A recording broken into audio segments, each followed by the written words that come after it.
What's up, everybody? Thanks for tuning in. Like I said, this is part 2 of the Gibson SG that I bought from Guitar Center. Been pretty busy lately, not gonna lie. Haven't actually played guitar in a little bit, so I'm not gonna be demoing this a whole lot. But suffice it to say, I have decided to keep it. I basically got it all set up. Sounds great. Surprisingly, it stays in tune quite well. Not a whole lot of issues or anything, but you know, I'm pretty happy with it thus far. And I've decided to keep it. The interesting thing was I wound up selling my guitar to Guitar Center, which I was kind of surprised at. Normally, Guitar Center's known for, you know, not really giving good prices. My buddy had it. I guess it just depends on the guitar, but my buddy tried to trade in like I want to say like a 65th anniversary Fender Stratocaster, all gold. Everything was gold on it. I think, you know, online it was going for like $1,000 or something like that, and they wanted to give him like $350.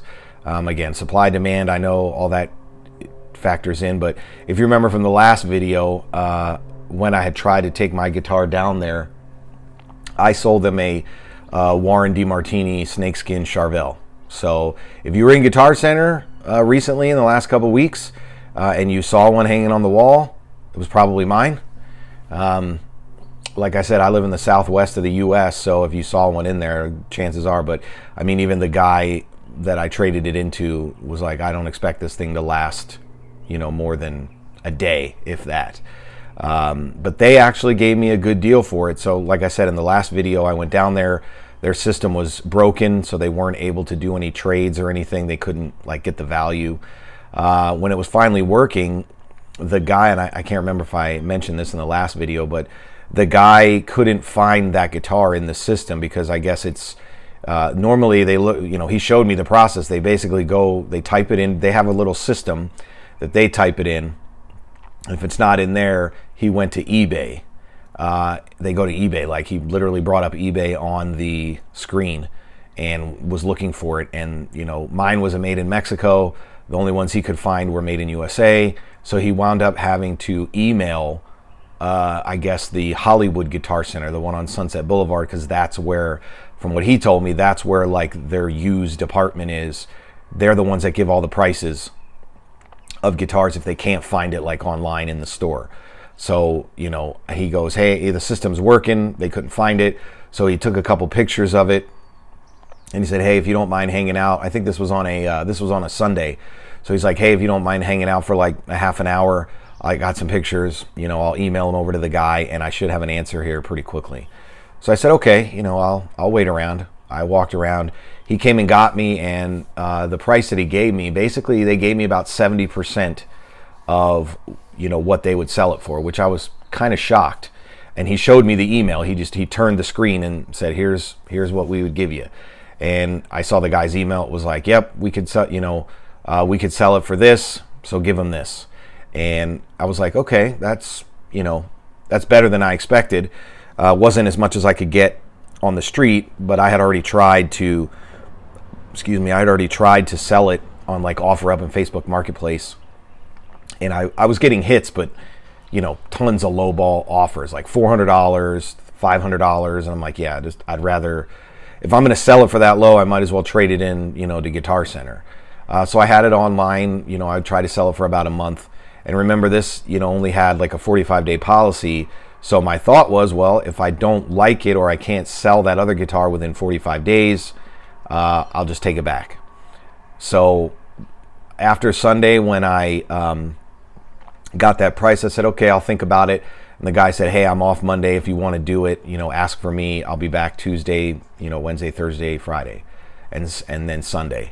So I thought about it, you know, the rest of the day, Sunday, on Monday, and I'm like, you know, I could hold out and try to get 30% more by leaving it on OfferUp. But again, you know, the guitar market, at least in my area, has been pretty soft.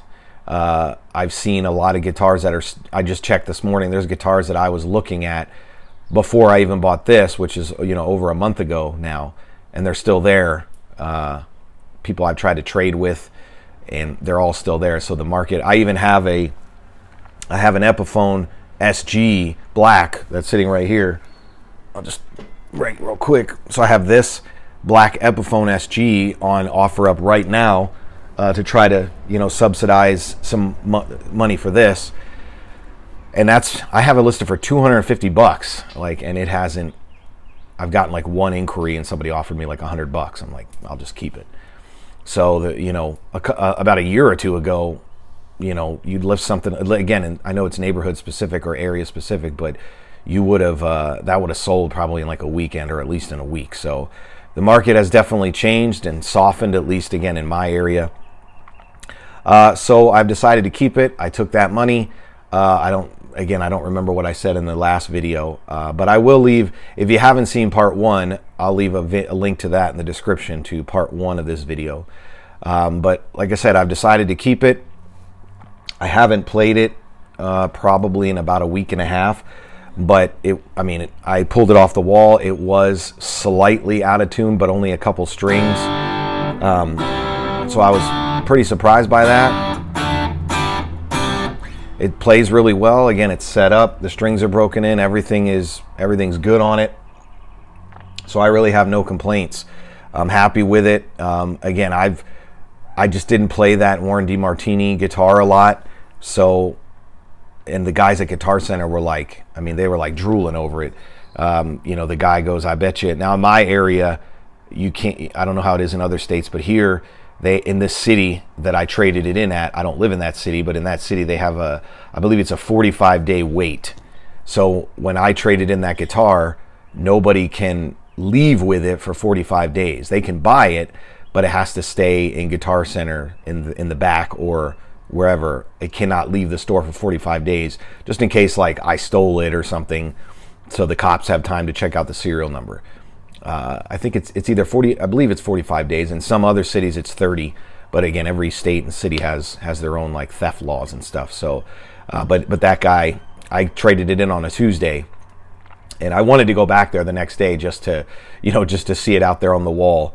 But that guy was like, "Oh, this thing ain't gonna last," because that apparently certain stores only get certain inventory. Like one Guitar Center about 15 miles up the road is considered like a classier one in a richer neighborhood. So they have like a Fender custom shop room. They get Charvels, they get the custom shop stuff. This Guitar Center that I traded in, they don't get any of that stuff. He said every once in a while we'll get a Charvel in. Most of the time they're used, but they don't last more than a couple of days. And those are like the stock ones. With this one being a signature one, I'm sure again it probably sold the first day it was out there or the second day. So that's pretty much it. I decided to keep it. I'm happy with it. Again, I've played it. You know, it does stay in tune relatively well. I'm really enjoying it. It's much different than the Epiphone SG. This one is a lot thinner. I did want to address some of the comments though that I saw. I have my iPad right here. A couple things that I want to make sure that I mention is that I'm pretty sure I said this in the part 1, but this was used. So this was not brand new from Guitar Center. So a lot of people mentioned like Gibson's quality and stuff like that. Now I know I mentioned something like on the paint and stuff like that, but any of the setup issues, or any of that stuff really doesn't have anything to do with Gibson. So I want to be fair there. They didn't have anything to do with the bad setup really and the breaking of the strings, because this is as someone pointed out in the comments too, and I appreciate that. I thought this was a 2020 or 2020 or 2021 based on the way the serial number was, but I wasn't aware that I think a couple years ago they added an extra digit in the front, so that kind of threw me off. So this is a 2022 model, but again, any of the issues that may have happened with setup and stuff like that, I cannot really blame, Gibson for. The guitar left their factory a couple years ago, so that I blame that solely on Guitar Center. Now, of course, if there's like a bad neck or something like that, obviously that's Gibson. But any paint issues or anything like that, sure, that's going to be Gibson. But the rest of it is solely on Guitar Center, in my opinion. But a lot of people seem to mention, that about, oh, Gibson's horrible and all that. And again, I know we all have their issues with them, but in this particular case, I can't blame them for, 95% of the issues. Yes, a couple finish issues, but other than that, it's not really their fault. I just just surprised that they would even allow a higher end, like I said in the first video, a higher end guitar to be on display like that, because most kids, are not going to be able to afford a guitar like this. So when somebody goes in to play it, like me, or I'm not a professional, but I know what I'm doing. I know how guitars work and I know how to set them up. So, I kind of take that into the price. Especially if I'm buying, like, in fact, that black Epiphone SG, when I met the guy in the parking lot, I think he was selling it. I can't remember what he was selling it for. I've had it for a couple years, but the thing was terrible. Like, the neck was so far, backbowed. Like, it was so far backbowed that, it was buzzing at every single fret. So I could basically tell that it had been probably tuned up to standard, and it just sat in a closet probably for a couple years. It was so jacked up. The strings were old and rusty. The neck was jacked up. So I knew I was going to have to set it up. Well, that takes time to do that. You can't just put new strings on and go. So I factored that into the price. I said, hey, a good setup's going to cost, between 60 and 80 bucks. So I'm going to deduct, I'll give you X because I have to work on this guitar. And I showed him, I played it and it was, all buzzy, and he knew. So, and he was like, yeah, no problem. That's what I do, but I'm just surprised that, I could see if it was like a Squire or, one of their, Mitchell, or a lower, sub $300 guitar. But this was, this was like over $1,000, for a brand new Gibson, or for this Gibson. So I'm just surprised that they did that. But I do appreciate everybody watching. Really great comments, and I really do appreciate it. Let's see. Oh, and just something else. So I had mentioned in the video that when I changed the strings on the back of this tailpiece, it was either the tailpiece or it was the bridge. Somebody commented that I had said API. I wasn't sure if that was a real company or not. But a commenter, Eddie Jr. 540, said Advanced Plating is a Nashville company that supplies the bridges and tailpieces to Gibson. So good to know. I didn't know that. I appreciate him or her mentioning that. Yeah, most people said, a lot of times it's just need a good setup. And that's really what this needed. When I tweaked the truss rod, now that it's been a month, everything has kind of settled in.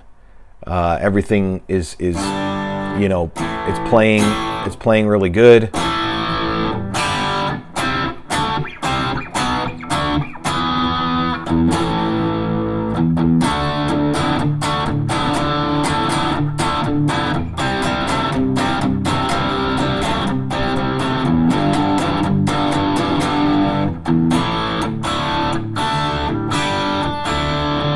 Yeah, again, I don't really have any issues with it. I'm actually using a tone on my Helix that's designed for a Strat, but it was just the first one that was on there, so I figured I would use it. It doesn't sound bad. So another guy said he's got the exact same model at Guitar Center, 2022. He was in love. Took it to his luthier. Got it squared away. He said, don't write off a guitar because it could be your soulmate, right? Exactly. If you know what you're doing, I would say, again, if you can see the potential in a guitar, just because it, needs a little bit of tweaking, definitely don't just walk away. I knew, based on me sitting there playing it, I knew that I could probably fix it. But because it was Guitar Center, I knew I was covered just in case something happened. Right, and I'm like, man, I can't fix this, or it just keeps buzzing. I'm not going to start filing down frets and everything.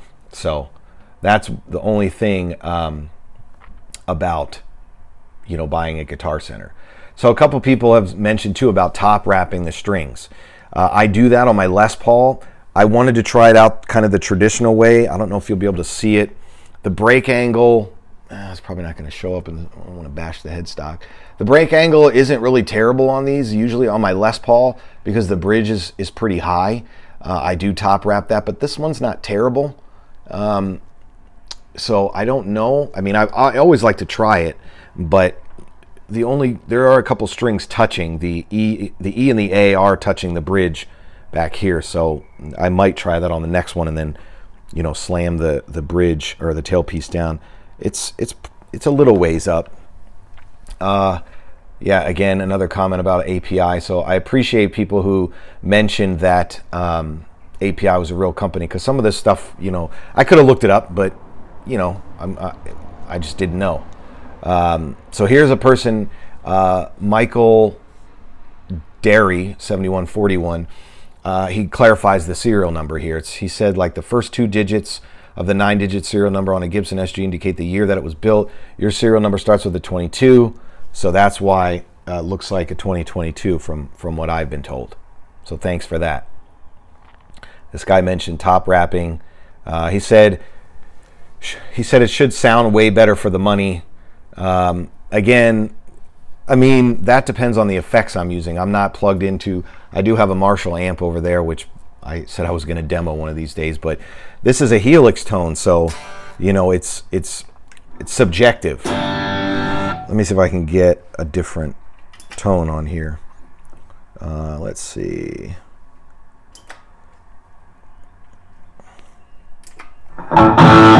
See, now obviously this is going to be a little bit different.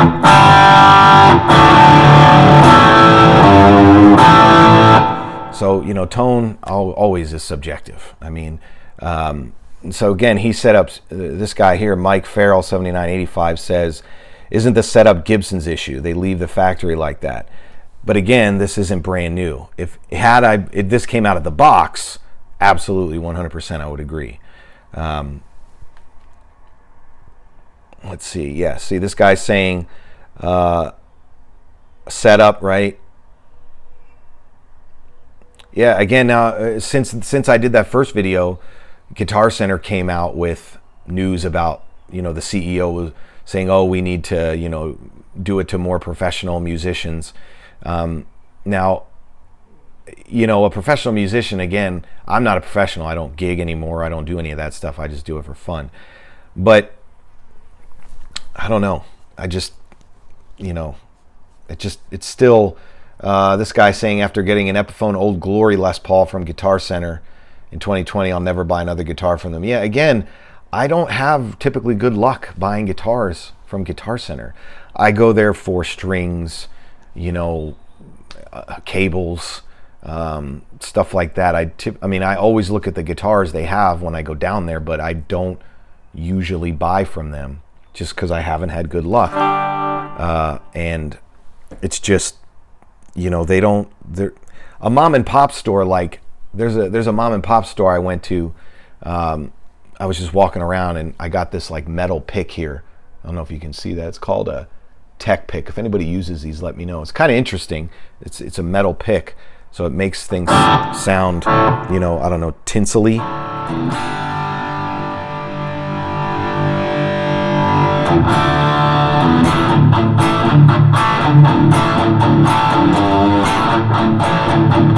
I can hear the metal on it.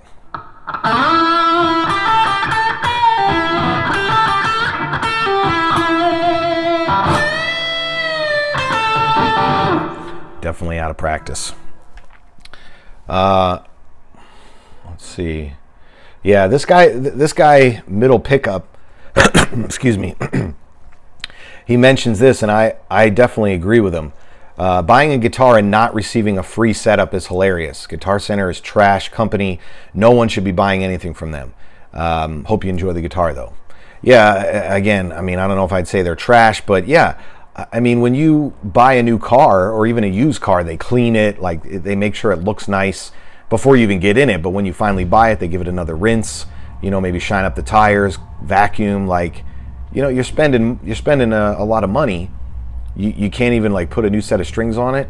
I mean, I know they should be factoring that into the price. Like when you buy it, they should be factoring in like a setup, because Again, if it's maybe if you spend over, you know, $500 or $700, you should get a free setup. This guy's saying the bridge is far too high. Again, that's subjective. Let's see. Yeah, I'm surprised that a Gibson has QC issues. Again, some of that stuff, right? You can't really, there's not much you can do there. I don't blame Gibson for most of it, though. So that's it.